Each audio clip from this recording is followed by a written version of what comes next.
to the Fantasy Footballers DFS Podcast with your hosts, Kyle Borganoni and Matthew Betz. Welcome in to the Fantasy Footballers DFS Podcast. I am your host, Kyle Borganoni, as always, with my bestest buddy, Matthew Betz. Betz, how you doing, dude? Kyle, I'm doing great, man. I'm super excited to be back from a little trip. Went away to the beach with the family. It was good to unplug for a little bit. You know, I had Underdog up all week, of course, but it was good to unplug a little bit, get away from football for just a short time. But I'm not going to lie, man. I'm feeling rejuvenated for the home stretch of summer here as we look towards drafts in August. And then, of course, DFS season is right around the corner. So I'm pumped, man. I'm doing well. How are you doing? Dude, I'm doing quite well. When this podcast comes out, I will be a year older because my birthday's later this week. So shout out to my parents and my mom for birthing me. And then on top Great of that, job by them. I know. I did very little. I guess I stayed alive, but in the womb and just fought through. And here's the deal. This part of the summer, we're turning the corner, like you mentioned, and we are actually headed towards week one. Someone messaged me the other day and said, hey, are you guys going to do all this other content? They listed like 50 other things. I go, no, we are DFS, like here on out. This is what we are committed to. And this is what on this podcast, we've kind of slowly walked through some of our mistakes. This week, we're going to talk about specifically roster construction, roster percentages. Last week, we talked about how to approach each position, the four major positions. And this week, we're going to kind of put that together. So how do you construct a roster in a way that's different from other people, that's forward thinking? So this is a really fun episode, and we get to kind of unveil something that you and I have talked about a lot over last year, and that is our roster percentage report. Heyo. Aptly named roster percentage report. And we'll kind of talk about what that means in those numbers, but that's something we're going to add to the DFS Pass this year. And I think it's a really helpful tool. I think a lot of times people go in blindly when it comes to constructing their rosters. They're like, I don't know, I like this player. But there's a big difference if a player is 50% rostered and someone that's 10, and you can make some good choices with that. So we are glad you with us. I want to open up bets with a quick question. Give me a player that through the summer, maybe you've touted. We've talked about him maybe in our blurs for the Ultimate Draft Kit. We talked about him in Best Ball, but who's a player that you are just saying, I'm all in, and I could get hurt. It could hurt me bad, but give me a player that you're all in for 2021. Have you ever heard of a player named Thomas Edward Patrick Brady Jr.? He's a quarterback. Yes, I'm all in on Tom Brady this year, man.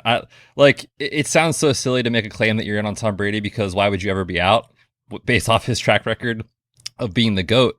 But the news comes out that he played with the torn MCL last year, and you say, wait a minute, like that's his year was impressive already last year.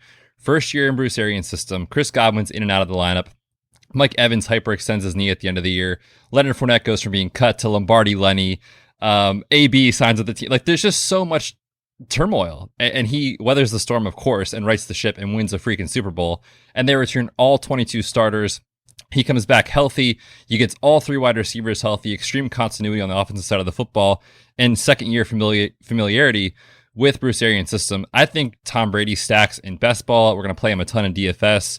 I love him at plus 1650 to win the MVP. I've made that bet. I'm all in on Tom Brady this year because of his price in drafts. Like, you have to get him after Joe Burrow right now in underdog ADP. That is just silly, in my opinion. So I'm all in on Tom Brady. Very excited for this Bucs offense again. How can you bet against the GOAT ever? I hate it. I hate it so much, but I think you're right. I've always, maybe it's a Falcons fan in me, I hate that this guy keeps winning. It's just not something I like. But in terms of fantasy, if I put that hat on, it makes a ton of sense. I actually got Brady in a stack recently in Best Ball, and it was a backdoor stack. Like, I didn't have Evans or Godwin or Antonio Brown. So there's like no reason, but he kept falling. And I said, okay, he's too good. So I got him as my quarterback one. And then I call it a backdoor stack because I actually got a couple other players super cheap. Gronk dropped. And then I ended my draft with Tyler Johnson, which is basically saying, hey, maybe one of those other three receivers gets hurt. Who knows? But it's hard to pass up Brady when he gets to QB 10, like you're mentioning, because you can kind of count on the production. I don't think he's going to be able to solely carry your team. Like, you need somebody else to kind of mix in because he's going to have games that are kind of, I don't know, like he went for 250 and won and he didn't add anything on the ground. But I do think that where you're getting him, he can win you a best ball league. He can win you a redraft league. And we're going to be talking about in DFS all the time, including Betz, that week 1 game against the Cowboys. Oh, that's going to be so fun. That's the Thursday night game, right? The kickoff week. That's the first game. And we're going to be talking about showdown strategy in one of our upcoming shows. And then you and I are going to do an entire show just on that game. Did you know that? I can't wait. It's going to be probably the best show we've ever done / will ever do. Except for this one, when I mentioned this next name, and you've heard me talk about it on this podcast before, but I had a moment, I had an epiphany, Betz, that not only am I completely overweight in my exposure to George Kittle. Notice where I paused there. I saw that. But I'm just all about George Kittle this year. In fact, I would be completely fine if you take George Kittle even near the 1-2 turn this year in best ball drafts. I'm totally fine. I'm all in. I'm calling my shot that George Kittle ends the year as the tight end 1. And I think Travis Kelce's reign is over. But hot take. I just think that he's set up to destroy his injuries. You've mentioned before, they're fluky. They're like blocking in the back or just the dude's not injury prone. Please tell people that. Yes, he is not. There's a write-up in the Ultimate Draft Kit. Please go check it out. Okay, so George Kittle, I just love where you can get him. And you and I, Betz, have been subscribing. If you get a top 5 pick in best ball, you start off with a stud running back, and then you're coming back around, and that 2-3 turn, it's like you can get another stud running back or a stud wide receiver like a Justin Jefferson, DK Metcalf, AJ Brown, and pair him with Waller or Kittle. And I think you're just setting yourself up for success. You only need 2 tight ends in best ball. So George Kittle will either elevate me or completely destroy me. And I'm okay with that because he's a really good player. And they just had a poll. I know this is just narrative, but they had a poll between executives of who the top tight end is in the league. And for the second year in a row, they voted on George Kittle as the top tight end in the league. And they're not crazy. No, they're not crazy. I can't wait for George Kittle to take the field this year because people are forgetting how good he actually is. Like, he almost feels like an afterthought in fantasy. 2 years ago, like in Dynasty, especially for all our listeners that play in those kind of leagues, like he was thought of as like the 1B to Kelsey's 1A. And now it's like, I don't know about Kittle anymore, man. Like, he is going to absolutely come out and have a fantastic year. So I'm with you. I'm very excited. I've definitely been taking him, especially when he falls into like the middle to back of the third. It's just break your phone, break the computer, smash the draft button type of situation for me. So let's go Niners. Let's go Kittle. I want to give a quick follow-up question before we get into the meat of our episode, Betz. And when we're recording this, we just got hit with the news about Cam Akers and Achilles injury. And I know you're giving a lot of updated analysis, and you guys are probably going to hear tons of different takes. So Betz and I are not so much going to give player takes or offer injury advice. You're going to do that in the Ultimate Draft Kit Plus. You're going to give all that. Let's talk about it from a best ball perspective. And in terms of just when you play these types of formats, there's so much variance at play. And so it's not time for people to victory lap injuries or getting someone late. It's just showing that this is kind of an emotional game. And I think it's just being able to weather that. So any quick tips you want to give people, just telling them like, hey, this is going to happen and it sucks. That's the best way to put it. This is part of the game, unfortunately. And this is why people that advocate for drafting later in redraft leagues, it makes sense. Now, when we're here drafting all summer, we've kind of talked about this approach in best ball of building a portfolio. It's why you draft a little bit throughout the entire summer and you start early and then you go all the way until basically kickoff, because you have the ability to get ahead on guys that either become values because of injury or emerge later in August. And then the same thing happens where when you wait and you draft kind of later, you get to have the retrospect to be like, well, of course we don't have Cam Akers this year. Let's see what happens with Henderson. So it goes both ways. This is going to happen again, probably, and maybe even twice. Like, this happens all the time with these sort of injuries. So I think that the biggest thing to take away from it is that it does suck. It is part of the game. It is a bummer emotionally, like even, let alone for the player, like for us being like, this is dumb. Like, I want to see Cam Akers play football. But then you kind of look at the situation it'll balance itself out over the time if you have that kind of exposure to a lot of different players, a lot of different teams, etc. So that's why we do that. Take that approach rather than just kind of locking into one strategy or one situation. Yeah, a lot of people call it the barbell approach, where you draft a lot early and a lot late. And there's pros and cons to both. I had people on my timeline today say, see, this is why you draft late. And Betz brought it up. Like, there's values that you're not going to be able to get anymore in drafts. And that's just, Jacoby Myers at one point was the last pick that you could take. I now have to get him in the 14th or 15th round, and he's going to keep skyrocketing. So it's one of those things where you can just list out pros and cons, but I just want to make sure that we remind ourselves there's a human element to this game. We're playing a game, and it sucks, and we need to recognize that before we only look at our money we invested or whatever. Like, it sucks for the human being Cam Akers. It sucks for Rams fans, and we just need to recognize that before we only give player takes and everything else. So there's so much variance. Football is about variance, especially DFS. When we look at it week to week, you can look at some plays and be like, I know this is going to hit, and it just doesn't. So realize there's a ton of variance. And I just wanted to briefly mention that before we get into our segment. If you want to go on iTunes and subscribe, follow, review, whatever you want to do, we would gladly appreciate it. Betz and I actually do read those. And the thing that matters most to me is just what part of the show has helped you. We're not going to be perfect. We're not going to give perfect player takes, but did we help explain things and walk with you in a way where you actually enjoy the game more? And that's like our favorite part is, hey, we got to play with you. We got to be a part of this process. So we're excited for 2021. If you want to go on iTunes, do that. And if you want to get the Ultimate Draft Kit Plus, we are continuing to add stuff with the DFS Pass, including the roster percentage report, which we'll detail today. So Betz, let's get into our main segment. Checking in with the wise guys. Betz, that's an old drop. I almost said an old wooden ship once again, but it is an old drop that the original OGs of this podcast, Mike Wright, used to hit that drop all the time. So that's more of an ode to them. We'll see if we get to be wise this year. But do you remember listening to that drop back in the day?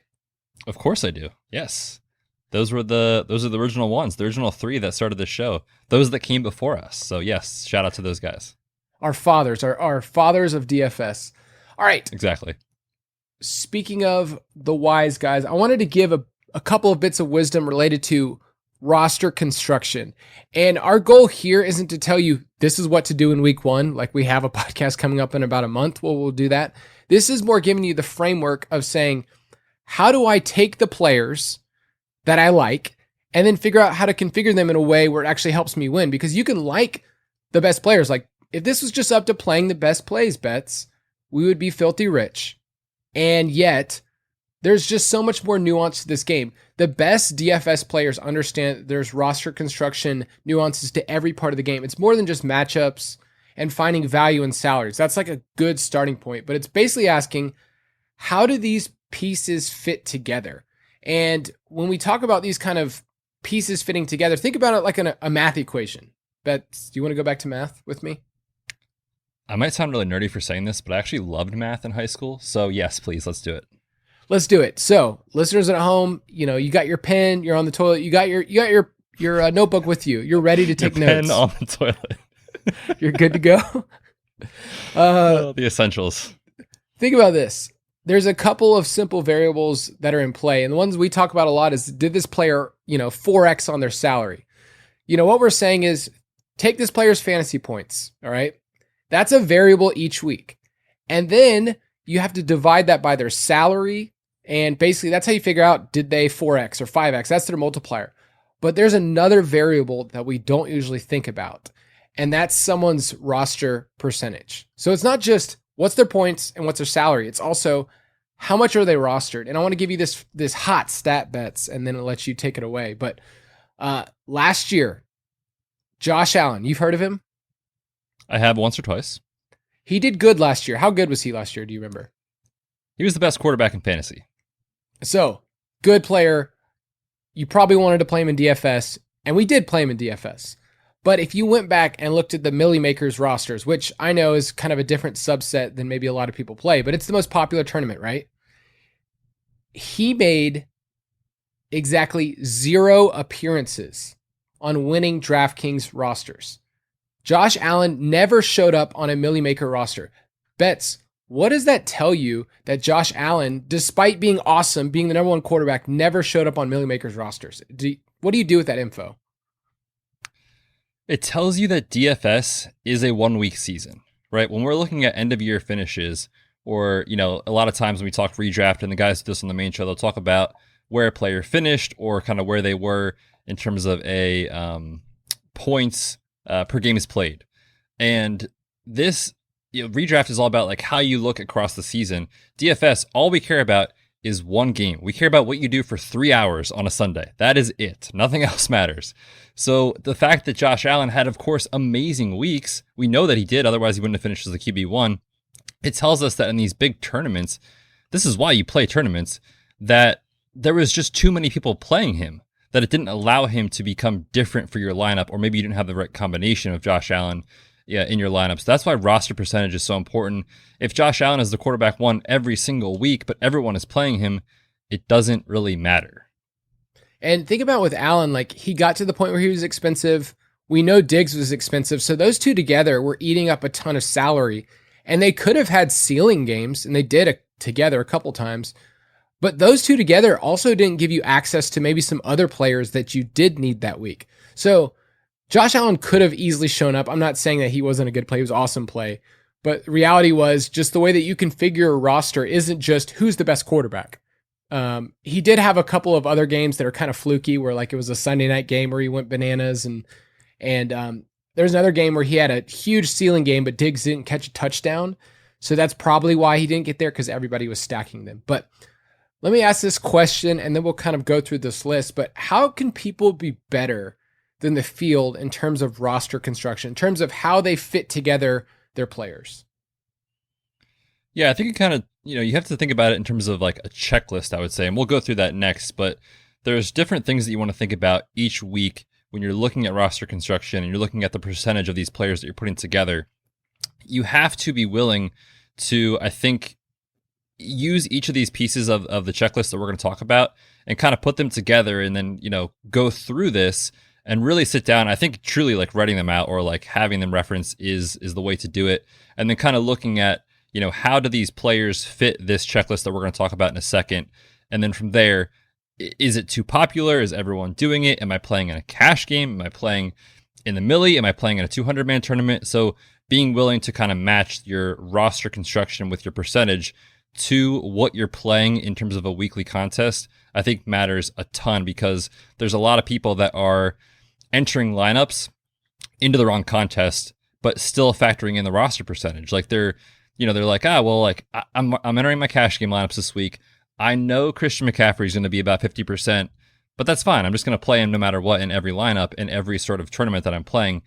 And that might burn you because, again, other people are doing the same thing. So that is where this roster percentage becomes so, so important. But the checklist that we'll talk about next is going to highlight a lot of this in more detail. Yeah, let's go straight into that checklist.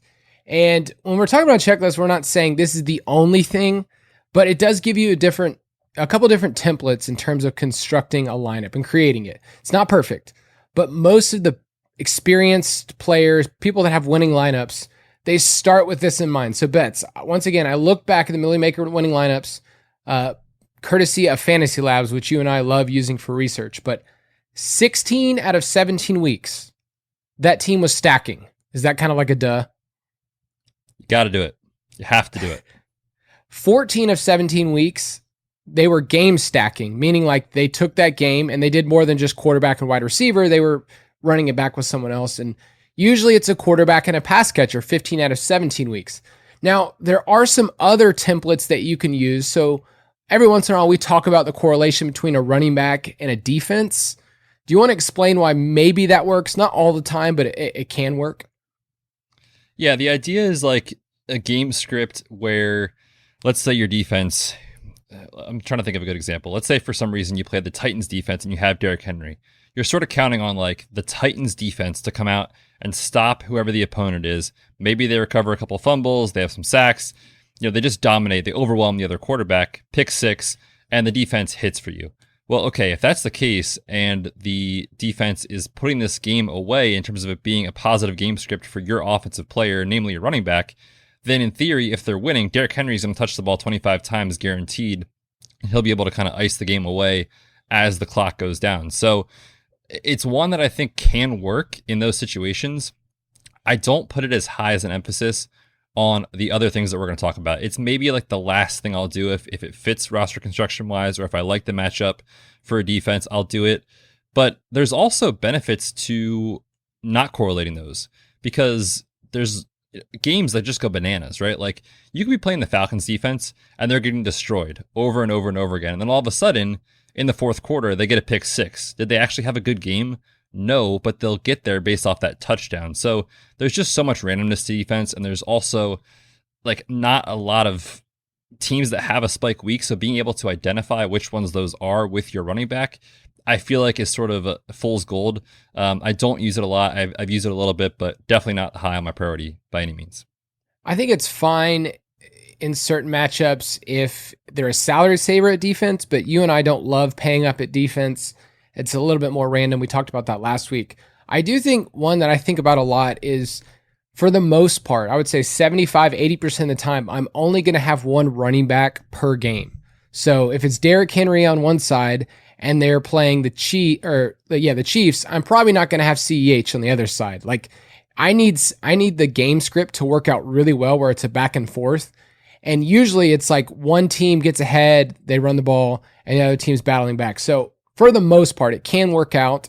I looked at the Millie Maker lineups, and there was one time where Nyheim Hines was like the play, but you don't really think of him as a running back. He's more of like a slot wide receiver playing there. So max one running back per game. And then another thing for defense I'll throw out there is you probably don't want any players playing against that defense. I mean, you don't want your wide receiver playing against, I don't know, the Steelers. If you're playing the Steelers, because you're hoping for a spike game, especially in a GPP for the defense. So that just makes sense. But anything else on the checklist, and we'll make sure we have this in article form for you guys, but anything else you want to run through with the people?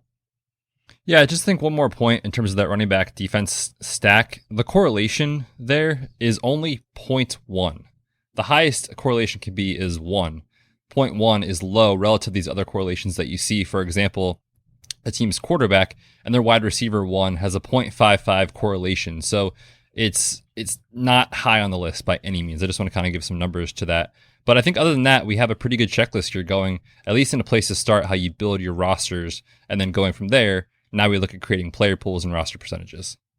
And next week, we're going to have a whole episode on stacking. So if you heard us briefly kind of, go over that and talk about team stacks and game stacks and all of those, like we're going to spend a whole episode just talking about that. But that's probably, when you have a checklist, I think most people do that.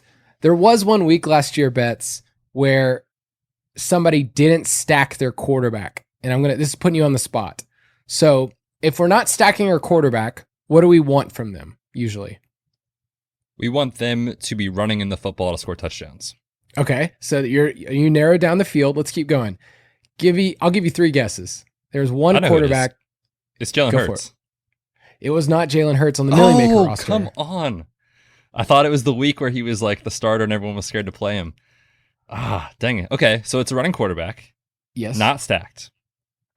Everyone at home's like yelling. They're just yelling the answer. I mean, the obvious answers would be Kyler Murray and Lamar Jackson or Josh Allen, but he didn't win the Millie. Right. So it's not those 2 guys? I'll give you one more hint, and this will be your last guess. This guy is more like he's not really a quarterback. Let's just put it that way. Oh, is it our boy Taysom Hill? It was Taysom Hill. Oh, that seems so obvious now in hindsight. If you look back at that week and you use this checklist, you'll go like, what the heck? How did they figure out their lineup? They didn't stack. They had like multiple running backs. It was just a weird lineup.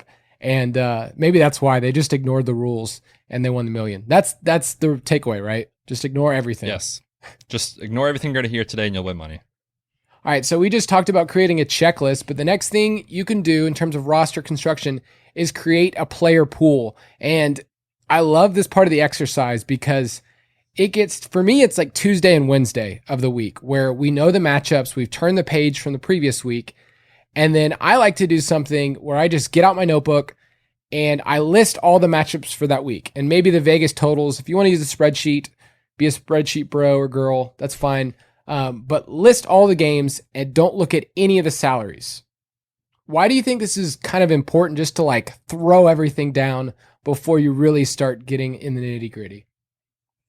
Yeah, I think that can be helpful. I know you like that strategy a lot. I don't employ it as much. I know you're a big spreadsheet and notebook guy. And just for listeners, there is a notebook. Like, actually, Kyle writes this down, so he's a psycho. But it can be helpful because it gives you an idea of like, okay, where am I leaning this week?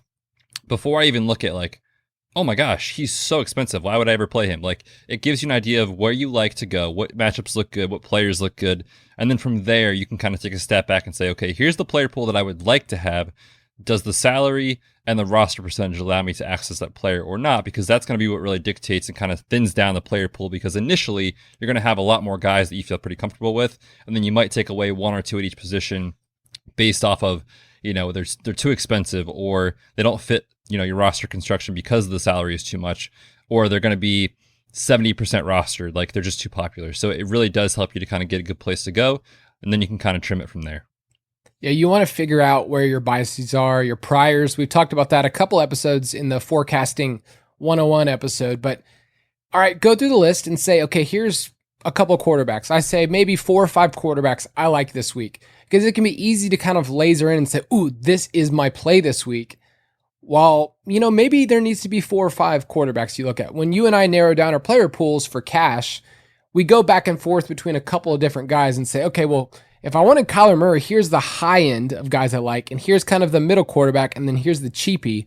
So we need at least, I think you need at least 3 guys based on the different tiers for quarterback that you look at. And then running backs, there's always going to be the studs that you're going to look at and say, okay, well, how can I completely X out Christian McCaffrey ever from a field? Like, I feel like he's the one player, him and Dalvin, I don't know if I could ever X them out. Do you feel that way? Not really. No, I can't see a scenario. Derrick Henry, we did it last year, and it's probably the scariest person to fade by far. Yeah. Oh, 100%. He's the most terrifying. You feel like Derrick Henry's beating, like personally beating you up when you try to fade him. So go with like 4 or 5 running backs that you like. And then at wide receivers, there's just so many dudes that go up to 10, and just on that list, write down who you like. Same thing with tight ends, just a couple here and there, and then defenses. But once you've identified that initial player pool, then you can compare it to our salaries that we have posted for FanDuel and DraftKings and find out who values are. And then you can work from there. But it's really important to start with that in mind, and then you can kind of add or subtract players. And Betz and I aren't the kind of people that just say X people out. We're just saying be completely underweight. Like, if you don't like Derrick Henry this week, I probably will have maybe like him in a couple lineups, but I'm too scared to just not play that guy in any lineup. I just think for my psyche, I need that. Yeah, trying to sleep on Saturday night before a main slate when you just know that you're not going to play Derrick Henry is not a thing that I like. I will say in regards to that, what we're referencing here is some people just play one lineup each week, and that's fine. And obviously you have to make that choice of like, I'm going to play him or I'm not. What we're referencing is, maybe you're entering 20 lineups across different platforms, or Kyle's big into max entering these bigger fields with like 20 lineups or 150 lineups sometimes. Like, we're talking about those scenarios where you're trying to create several lineups that aren't the same, obviously, to give yourself more chances at that top prize. And so, yeah, we know Derrick Henry can bury us. We know Dalvin Cook can bury us, those guys. So let's say he has the week where he goes off for his 250 and 3 touchdowns. I do not want to be that week without any Derrick Henry exposure. So what we're referencing is being underweight, meaning we think the field is going to roster him, at 25% this week. Maybe I only play him in 15% of my lineups because I don't think that he should be that high, is kind of what we're referencing there. But yes, getting burned and buried by the King Henry is, absolutely terrifying. No, that's a helpful little discussion point for people to understand. And we have Optimizer in our DFS Pass that allows you to literally say, I want 15% of my lineups to have Derrick Henry. And it will try to get you as close as possible to that. So that's really helpful, because we like to talk about percentages, like 15%, 20%. It may not sound like a lot, but if the field has them at 35%, then it is a big deal. It's a huge difference in terms of what you're entering in. But let's go through a little bit further some helpful tips about roster percentages, a couple of rules of thumb. So we need to understand that this is a guide and it's based on what we have as algorithms. It's not perfect science. So in our DFS Pass, I will give a shameless plug for this because you and I have talked about this and we're putting in work right now. I was actually looking at the spreadsheet bets right before this. It was a beautiful Of course you thing. were. This is a guide where we basically say these players, based on the matchups, their salary, and based on just DraftKings, this is how they do stuff.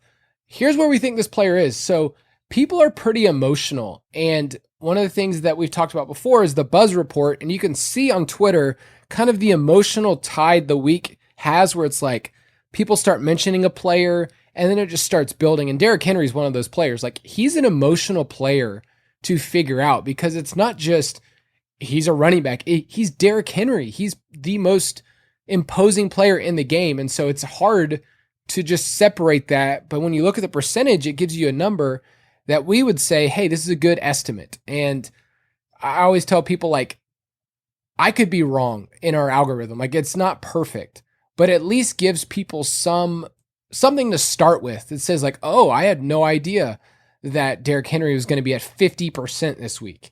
I mean, 50% is insane and you have to make a call on it.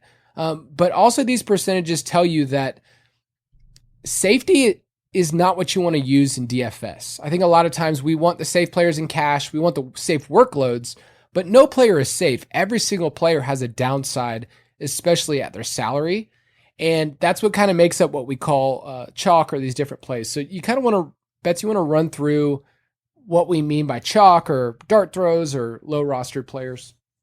Sure. Yeah. The chalk is what we reference when we say this player is the chalk running back this week, the chalk wide receiver. It's just that he's going to be popular. People are playing him because maybe he's a good player and has a great matchup and the salary fits. So it's like, okay, yes, he's going to be popular. We know this. From there, you just need to decide based off of how popular is he going to be.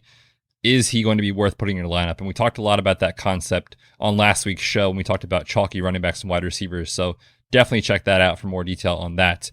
When you look at guys that are going to be low rostered, it kind of changes based off the position. But in general, I think a good rule of thumb for these bigger tournaments is we're talking about 7% or less, basically. These guys that can help get you different in these tournaments. And we talked about it again last week that when you win tournaments, the data shows that most teams that come out in the top, they have at least one guy that's about 3 or less percent rostered. So again, you have to be getting different, and identifying these low rostered guys is really, really crucial to winning in tournaments. The dart throws, we're talking about like just, I'm gonna hope this is the week. I don't have a lot of analysis to back this up. He's not a player you would maybe play in redraft. Almost certainly wouldn't play in redraft. That is rostered on 2% or less of teams. Again, those dart throws can help get you different in tournaments because no one else is doing this. If that wide receiver has a massive 150 and 2 game and you're 1 or 2 people out of 100 doing it, you're going to skyrocket up the leaderboard towards the prize. So that's kind of that player that you're looking for. And that's what we reference when we say chalk, low rostered, or dart throws. With dart throws, we remember the victories, and I do not remember most of the time when we threw the dart and missed, because it really happens pretty frequently. So there's a couple of dart throws last year that I feel like made my season. The Chase Claypool call was one of my favorite calls of the year. But that week I threw 5 darts, all right, in my article. So I hit 2 of them, but most weeks it's if I hit 1, that was a really, really good week in terms of prediction and dart throws. And I think a lot of times people don't understand that part of fantasy football in terms of accuracy and percentage. If you are near 60% accuracy in terms of your rankings, you are a demigod in this industry. It's crazy. 50%, if you hit 50%, you're really good. You can stay with this. But a lot of times people don't actually, we don't see all their takes. And so Twitter, you just see the one tout that somebody had. So dart throws, just to give some context, it's really 2% and under. And if it hits, it hits. And you say, woo, but you likely missed all your other ones. It's just going to happen. So dart throws are just for GPPs. Please do not throw darts in cash or you'll lose a lot of money. But let's talk about one more concept, and then I have a little something special for us, Betz. But let's talk about leverage, because that is one of my favorite concepts, and it's one of the best feelings in DFS when you have leverage on the field. Do you want to explain that one? It also just sounds really cool. It does. This week, my leverage player is this guy. So what we're referencing there with leverage, you have to use roster percentage to do this. Otherwise, the concept of leverage doesn't make any sense. What you're saying is, okay, these roster percentages that we're projecting in the DFS Pass, they are showing that this running back or this wide receiver are going to be really popular this week. So what I'm going to do is I'm going to take a step back and say, how does it go wrong for that player? And if it does, how do I capitalize on that event? I think a good example is looking at, a stack, for example. Maybe let's say like Kyler Murray and DeAndre Hopkins. I would say 80% of the time that is going to be better than playing James Conner this year, right? Like clearly, those are two fantastic players. They're going really high in redraft and best ball leagues. They're awesome. We don't need to tell you guys that. But is there going to be a week or two here or there where they are a very popular stack and they miss? Yes. And if that happens, but the Cardinals still have a good week, maybe James Conner fell into the end zone twice from 2 yards out that week, and people were falling over themselves to get Kyler and Nuke in their lineup, and then all of a sudden, James Conner is the one you wanted. So that is how you create leverage. You basically look back at the roster percentage, who's going to be popular. If they fail, how does someone else capitalize? And that's the player that you want. I looked back at the Cardinals last year, and the biggest negative correlation with Kyler was the running back one. It was Kenyon Drake. So when Drake had a good game, it usually meant that Murray didn't have a ceiling game. So that's what's so important, is you just find those correlations, and they'll pop up over the season that you go, okay, this is kind of clear. If some way I see the game script go differently, or just Hopkins doesn't get there, then I have taken the entire field and said, hey, all your Murray and Hopkins stacks, I am just pushing you guys and just sitting on top of you guys. And you go up the leaderboard that way. That's the good feeling, is you get these points. James Conner is 4% rostered, and let's say Hopkins and Murray are like 30% together. Then you're just creating leverage over the entire field. So it's really good, but you need to have the roster percentage projections to see like, okay, this is doable. If Connor's 10%, then I wouldn't be as likely to do that, because you're not creating that big of leverage. But if he's 5% or lower, then you are setting yourself up in a really big field to do that. So we'll talk more about leverage, but I wanted to do a little something, Betz. I want to play a game. Fear. Immediate fear. My heart is racing. I wonder if you're listening, does that make you feel like I have this power over Betz? Like I can just basically tell him, this is what we're going to do. We're going to play this game. You don't have a choice. This is what we're going to do. So I like to spring these games on Betz. And for me, I like to kind of look back at last year. And if you're listening, you get to be in the exact same spot as Betz. You get to listen to the information and then make a decision. And so Betz, I went back to a random week last year, and I wanted to give people a picture of what the roster percentage report would look like if you were to get this information. So let's go all the way back to week 8, November 1st. Betz, what were you doing last year, November 1st? Probably sitting on the couch. I eat really healthily, so I probably just had a nice salad for lunch as I'm setting my lineups, getting ready to watch the 1 o'clock slate. I would imagine that's what I was doing. You were just working out and eating a salad? At the same time, yes. I definitely was not eating a salad at this time. But week 8, I want to give you the top running backs, okay? And this is the final information that we have in terms of roster percentages, so I can look at the Millie Maker that week and say, here are the most popular running backs. But based on our algorithms and stuff, like I think we'd be within 5 to 10 percentage points. So I think we'd be pretty close to this order. All right. So number 1, the number 1 most popular running back was Kareem Hunt, followed by Jamal Williams. All right. And they were both kind of in that 6,000 range. But Betz, their final roster percentages were almost 50%. What does that tell you before? I'm not going to tell you how they did, but what does that tell you why they were so popular probably? So I remember this week being one of the weeks that we had Nick Chubb out. So everyone assumed it was the Kareem Hunt week.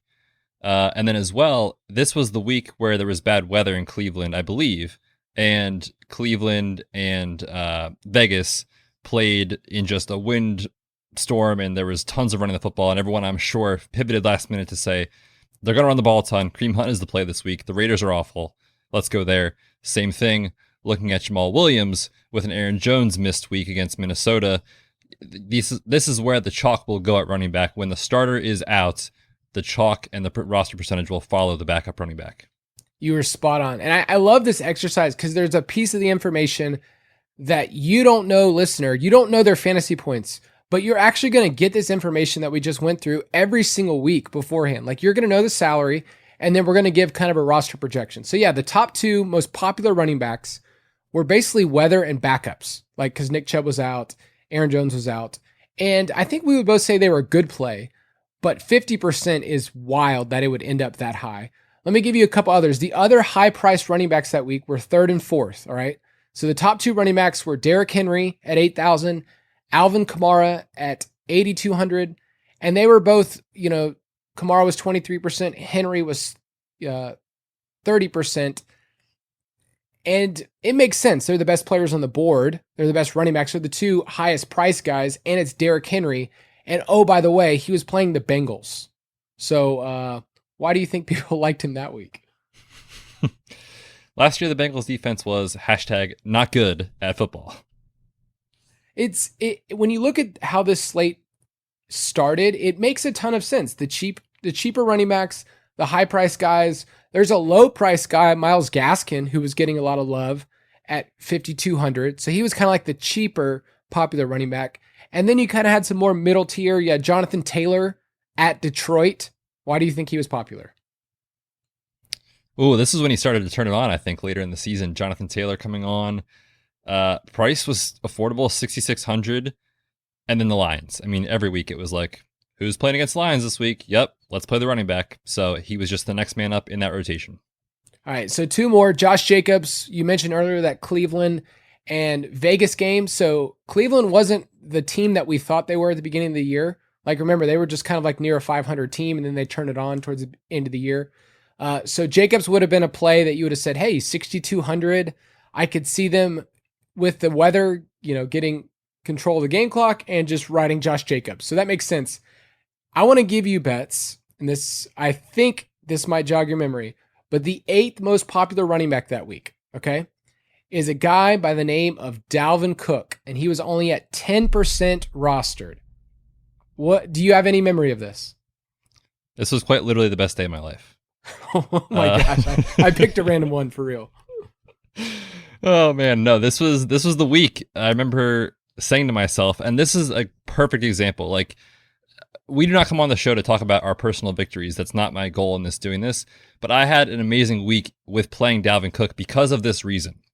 I looked at the roster percentages that were projected for that week, and I was like, Dalvin Cook is a really good running back. The Packers are not good at stopping the run. Why is he number 8 in projected salary, or 7, or whatever it was entering the week? Everyone was falling all over themselves to play backup running backs when Dalvin Cook is staring you in the face as an amazing play that week. It's easy to get stuck in the groupthink.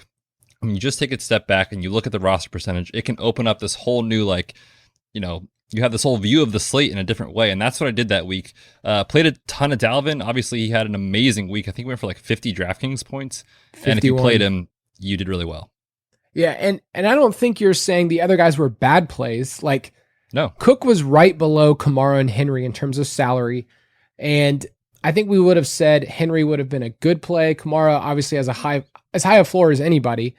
But it's looking at these roster projections and saying to yourself, okay, well, here's how I could actually create a ton of leverage on the field. Everybody's playing Jamal Williams in this game. What if I went with Dalvin Cook? All right. And the Vikings actually did win that game at Green Bay. So it's just one of those, you have a lot of the information. You don't have the final piece of information. You got to solve for the puzzle. But with this, you can make better decisions. And I think this is a great example. We'll give more as we get closer to the season. But this was a fun one. I'm glad that I picked a random one. I really did because it stood out to me. But let's go through one more, okay? I'm going to give tight ends. And with tight ends, of course, we're only playing one, so the roster percentages are going to be way lower than running backs, where you're going to start at least two, maybe another in the flex. But this was week 5, Betz, October 11th. Any idea what you were doing then? Oh, that was a really chilly morning here in Vermont. Probably had just gotten back from maybe a run. Maybe I was, out that morning at the gym, coming back, sitting down on my computer, like, this is going to be the week I walk away a millionaire. Let's do this. I'm going to look back at your Twitter feed to see if this is actually true. So I will scroll. If you guys have receipts, go back then and look at Betts' Twitter feed. Someone from October. will get carpal tunnel scrolling all the way through to go back to October of last year, because I've been tweeting far too much recently. And they'll basically say, why am I doing this with my life? I'm scrolling on another man's timeline just to see what he was doing that day. All right. Week 5, October 11th. I want to give you, Betts, the top 7 most popular tight ends. Okay. Number 1. You ready for this? Evan Ingram. Oh, gosh. Evan Don't Ingram. say it. Ugh. Yuck. Evan Ingram. And I mentioned it a couple weeks ago, but I got kicked in the nuts repeatedly over and over and over again in redraft. Starting Evan Ingram every single week because he was getting the volume. And that's really hard to argue with. We love volume. We love 7 targets a game. And his salary was pretty cheap, $4,600, and he was playing at Dallas. And he was 17% rostered. So does it make sense that he was popular? I actually think I remember talking about him as a play that week, being like, it hasn't been great, but he's going to get there eventually with these targets. And I remember last year with Dallas, there was several weeks where Leighton Vander Esch was out, their starting linebacker, and we talked about how tight ends were succeeding every week. It's almost like it reminded me of like 2 years ago, where it was like, oh, you just play your tight end against the Cardinals. Like, you don't even think twice about it. You just do it. And then you fell into the trap. And here's Evan Ingram staring you in the face with nothing. So yes, I recall that week vividly. Yeah, and he was at that dangerous salary where last week we talked about how middle tier tight ends are like, vomit inducing, but he was like just cheap enough, 4,600, where you could say like, ooh, Evan Ingram in cash. I think I can do that. He's getting the volume. He was 17%. The next most popular tight end was the most expensive, George Kittle. He was 6,600 against Miami, and he was 17%. And that makes sense. Like, he's George Kittle. He's awesome. The third most was Travis Kelce at 6,400, and they were playing Las Vegas. He was only at 12%, so he was actually a step down. And then at the very bottom, if you wanted to punt that week, the popular punt play was Eric Ebron at 4K. Why was he so popular, probably? That was the week they were playing my Eagles, who did not cover the tight end at all last year. And this is the trap that we talk about sometimes when you log into DraftKings or FanDuel and you see the green with the matchup. I guarantee you it said green next to Eric Ebron's name for the Eagles. So we see that. He's cheap. They were throwing a ton last year in Pittsburgh. It made sense. So again, on the surface, it looks like a good play. Yeah, I think with Ebron, with cash, just looking back, it probably was a fine play at 4K.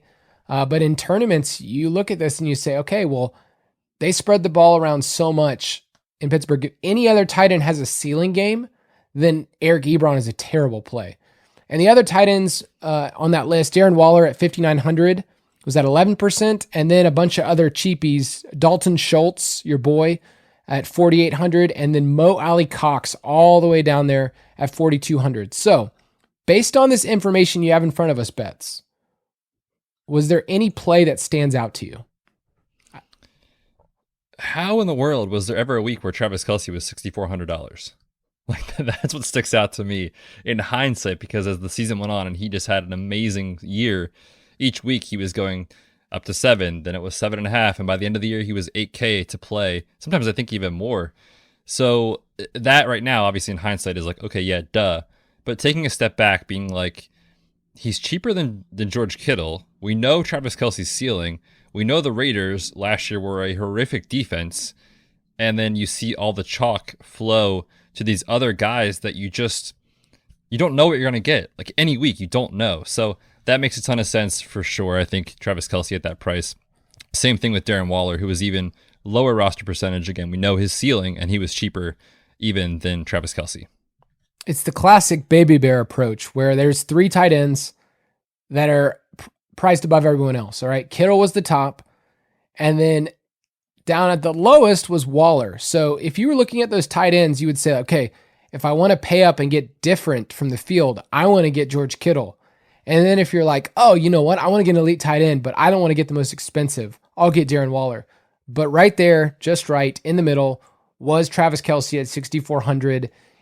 That was the lowest. He didn't go any lower than that in terms of his salary the rest of the year. It's kind of crazy to think he was only 6,400 because he was a wide receiver 1. And that was that game we talked about last week where it was Chiefs and Raiders, and somehow the Raiders got control of the game script. They won 40-32, and Travis Kelce got a ton of volume, and he won Millie Maker for someone. So it's helpful to see this even at the onesie positions, to look at the roster percentages, look at people's ceiling, and be able to say that. Now, we're saying all of this in hindsight analysis, okay? So it makes us sound like, wow, we could read the situation perfectly, but you are going to have this information every single week. Like, this is part of the conversation that we'll have. It's part of the frustrating part because once you get to Friday or Saturday, you have a lot of your mind made up, but the roster percentages is the part that actually can tip you in favor of saying this guy's a good play to like, wow, Travis Kelce might be the best play on the board based on our projections. So any final thoughts on that tight end group? Lots of pain. I'll tell you what that is right there. Oh man, I can't believe Evan Ingram was actually the most popular play that week. That is absolutely bananas. I will go through and I'm going to put out some more content about Millie Makers and who was popular, but you go back and you're like, whoa, this dude was insane. Like there was a week where Alvin Kamara was 74% rostered. That's crazy. And he was probably a good play. I want to give you a couple of final statistics before we close. I looked at every single Millie Maker winning lineups of the 17 weeks. And this is just a key piece of information Betz and I discussed last week, but the average salary, Betz, was $49,900. So what is the takeaway for people? People try to get different sometimes by saving their money and spending down on worse plays. Clearly, that is a bad strategy. Spend your money. You don't always have to go to 50K, but spend. We talked about the threshold being like 49.6 or 49.7. Do not spend less than that. It is not a positive EV move. Yes, almost. I mean, 2/3 of them were right at 50,000. They used the whole salary. The lowest last year in the Millie Maker was 49.5, and there's a 49.6. But other than that, everybody's just way higher. So yeah, people aren't getting weird and spending only 48,000 or 48.50. Like they're spending all of it. And then I also looked at the total roster percentage of each one of those, and they averaged out at 119%. And what we mean by that is if you took the roster percentage of everybody in that lineup, quarterback all the way down to defense, and you added them up, they averaged about 119% in terms of roster percentage. And we tell people you probably want to be somewhere between 100 and 125. That's kind of like the sweet spot. It's okay if you're lower. That means you were getting real weird. It's okay if you're a little higher, but if you start creeping up above 150, you have a lineup that is not that unique. And so in a field, you end up playing a bunch of chalk plays that don't really matter. So 100 to 125 is kind of the range. And then the last thing I'll say just for fun is I looked at every single total output. So if you're like, I want to win a tournament, the Millie Maker is the tournament in all of DFS. Like it's the one that people talk about the most. It's the ones on the commercials and it's fun. Betz and I will throw in a dart throw, but we're not like max entering this thing by any means. The average score last year was 241. What does that tell you? In DraftKings scoring, you have to hit the nuts, man. You have to hit the nuts. Like in cash, like you're like, oh, cool, 170 this week. Sweet. I'm having a great week. Like in DraftKings Millie Maker, it has to be perfect, basically, for you to win $1 million. And it has to be perfect based off of player performances of guys that aren't necessarily projecting as the best plays that week. That's the take home from this message. If you want to win in tournaments, you need to be willing to look at the roster percentage and find good plays that still can put up points that are not popular. And clearly they have to have a ceiling to them. Otherwise, it will not get you anywhere. And a lot of times you'll see it on Twitter, but there are weeks where just the entire field is elevated. It's the phrase, the rising tide lifts all boats, where you're like, I killed it this week. I have 200 points. Why am I not winning a GP? Why am I not cashing? Like I remember there was a week last year where I hit 205. My lineup was zooming and I did not cash that week. That is insane to me, Betz, that can happen. That's Max Payne right there. Very much sadness on Kyle's couch that Sunday. So we're going to give more of these insights. It's something that we get to give time to right now and unpack that different lineups. So this was more GPP centric. We're going to keep talking more about different ways to stack next week that can help in both cash and GPP. And then we're just going to keep this train rolling. We're going to talk more and more about DFS until we get to that first week. So Betz, any closing words you want to give the people? This was fun, man. It's always good to take a step back and look at roster percentage. Crucial. It'll be in the DFS Pass this year. Can't wait to ride with you guys this year. It's going to be fun. We'll see you next week. Have a good weekend. Thank you for listening to another edition of the Fantasy Footballers DFS Podcast. Don't forget to visit us on the web at www.thefantasyfootballers.com.